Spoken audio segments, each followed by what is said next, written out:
Welcome to the All-in-One channel. I'm Kelley Rosano, and this is Sagittarius, May 2013. Sagittarius, your ruling planet Jupiter is in Gemini, moving forward. And this is great news because going into May with your ruling planet forward-focused, it can be you forward-focused and attracting opportunities to you through your networking, through your relationships. Relationships are really strong for you in May. Now, on April 25th, there was a powerful Scorpio full moon, lunar eclipse, and that happened in the area of your life that has to do with working behind the scenes, unfinished business, past life karma, present life karma, our shadow side. And so Scorpio is 12 signs from you. So when Saturn is in Scorpio, the North Node is in Scorpio, and this lunar eclipse in Scorpio was activating this area of your life of finishing up unfinished business. So this, is an energy for you to use to clear out what no longer serves you, to move away from any victim mentality, projecting responsibility onto others, because true empowerment comes from owning our responsibility and owning our lives and the choices we've made. When we do that, we're in the driver's seat and we can move things forward. And you really want to be in that psychology because of the opportunities that will be presented to you in May. Now, on May 9th and 10th, you have a Taurus new moon solar eclipse. And this happens for you in the area of your work habits, your health habits, your diet, your psychological diet, how you feed yourself mentally, emotionally, spiritually, and physically, your lifestyle. So the Scorpio eclipse activating your shadow side, owning that shadow side so that you are empowered. The Taurus solar eclipse activating your work house. What can you do to improve your work? What can you do to improve your lifestyle? What can you do to improve your life? Now there's 2 points on the moon that are very important. The North Node and the South Node. The North Node represents the direction of life you need to go in, and the South Node represents the past and where you've come from in your past and your past lives. So the North Node is in Scorpio, 12 signs from you. So you're still doing this house cleaning of cleaning out your shadow side, cleaning out how you've disowned or denied your own shadow, projected it onto other people.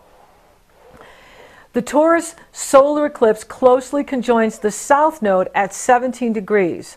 So the South Node of the Taurus solar eclipse, the Taurus solar eclipse is at almost 20 degrees, and the South Node is at 17 degrees. So we've got Mercury and Mars on the South Node, and the Sun and Moon. So there is a big emphasis here on you releasing the unconscious patterns, unconscious habit patterns of how you get in your own way, how you give your power away, how you do this. And the universe is really bringing this to you so that you can look back at the past and say, okay, what have I learned? What is the wisdom I've gained from how I've disempowered myself, how I've given my power away to others, whether it's the externals, institutions, relationships, whatever it is. When you take the power back and put yourself in the driver's seat and say, I am responsible for everything in my life, then you become the empowered one, and then you can move forward. Because now you're owning it, you're claiming it, and you can move it forward. The last time you had this Taurus solar eclipse was May of 1994. That's the last time we had a 19-degree Taurus solar eclipse. What were you doing with your life in 1994? What are you ready to do now? What do you need to let go of to make a fresh start? Eclipses are the most powerful transit we can experience, and we have 3 in a row. We had one on April 25th. Now we're having one on May 9th and 10th. Now, Venus, the goddess of love, beauty, and abundance, shifts into Gemini just before the eclipse on May 9th. Venus is reminding you that there are many paths There are many paths to God. There are many paths to pleasure, rewards, and relationships. And Venus just went into your 7th house of relationships. So relationships in May are going to be a big focus for you. How do you get in your own way in relationships? How do you give your power away in relationships? How can you align yourself with the right people so that you are bringing in what you want, not what you don't want? So the sun sails into Easy Breezy Gemini on May 20th. And this is activating.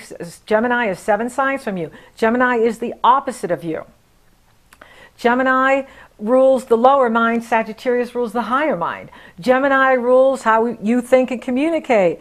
Sagittarius rules what you believe, your truth. And that is subjective to every human being. We all have our own truth based on our own life experience. Okay, so you are really being activated now. Now we have Venus in Gemini, Jupiter, your ruling planet, in Gemini, the Sun in Gemini. Relationships can be your allies in May and June. Now, as the Sun moves into Gemini on May 20th, revolutionary Uranus and evolutionary Pluto make their first exact square on May 20th. Now, Pluto is in the area of what you love and value. Pluto is in the area of your finances, how you earn money. And Uranus is in the area of creative self-expression, self-confidence, true love, romance, risk-taking. And they are challenging each other. So Uranus wants you to revolutionize your creative self-expression, your ability to take risks, your ability to open your heart, your ability to put yourself out there. Pluto wants you to evolutionize your values, what you love and value, how you use your resources, inner and outer, to create what you want in this life. So Pluto and Uranus will break down what is not working, but you can go from breakdown to breakthrough.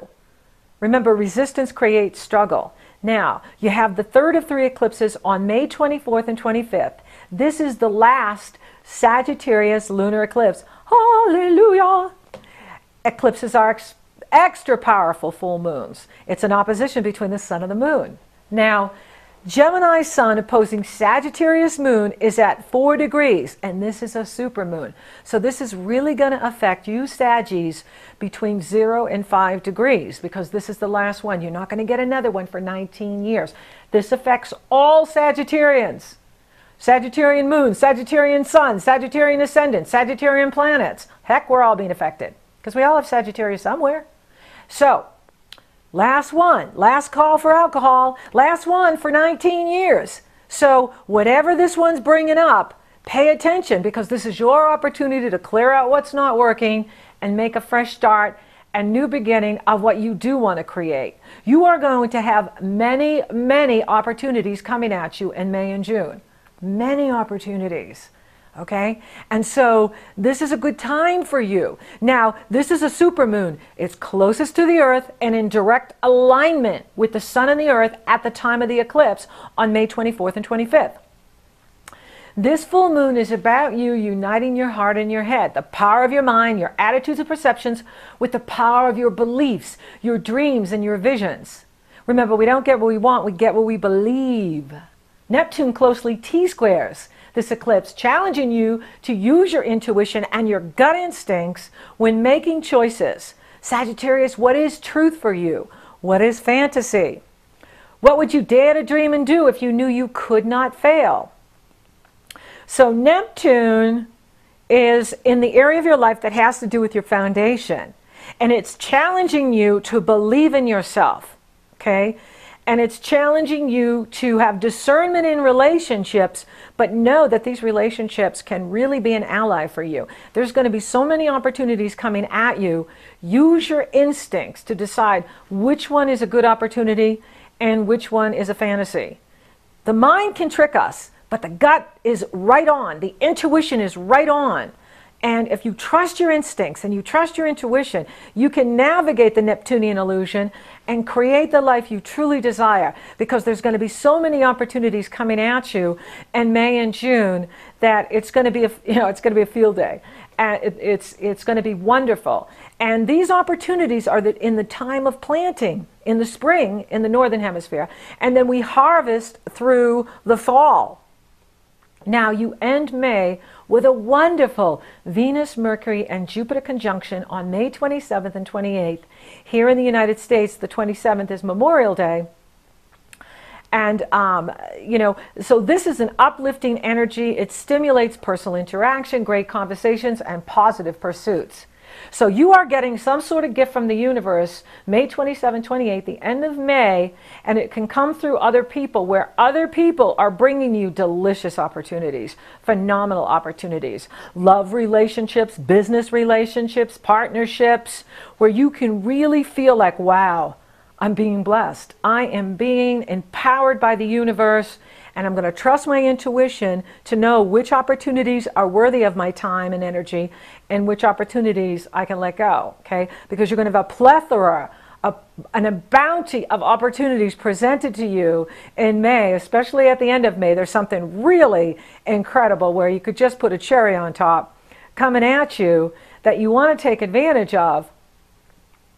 That is going to be financially rewarding, that is going to be emotionally rewarding, spiritually rewarding, where you can really feel like, okay, all this crap I've gone through, I can see that here's some strong benefits for me.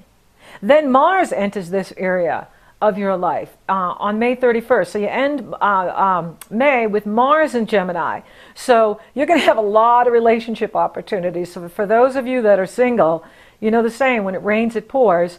Or if you're in a relationship, this can also be where, you take the relationship to a new level. You redefine the relationship. You find romance again in the relationship. It's a wonderful energy for you to take advantage of. Now, there's a tool I have for you. It's called Prosperity Principles. It's at the top. You can click on that. It can help you to create prosperity, greater prosperity. Then there is the timeline report, which I highly recommend because it can give you your personal transits for the year. Because I'm speaking to many Sagittarius, and you're all born on different days, different years, different times. And this report is specifically for you, born on your day, at your time, in your year. So thank you for listening. Thank you for watching, Sagittarius. Thank you for liking and sharing my podcast. Thank you for subscribing. You totally rock. And if you would like a personal session with me, it's very easy. The link is below. And until next time, have an amazing May.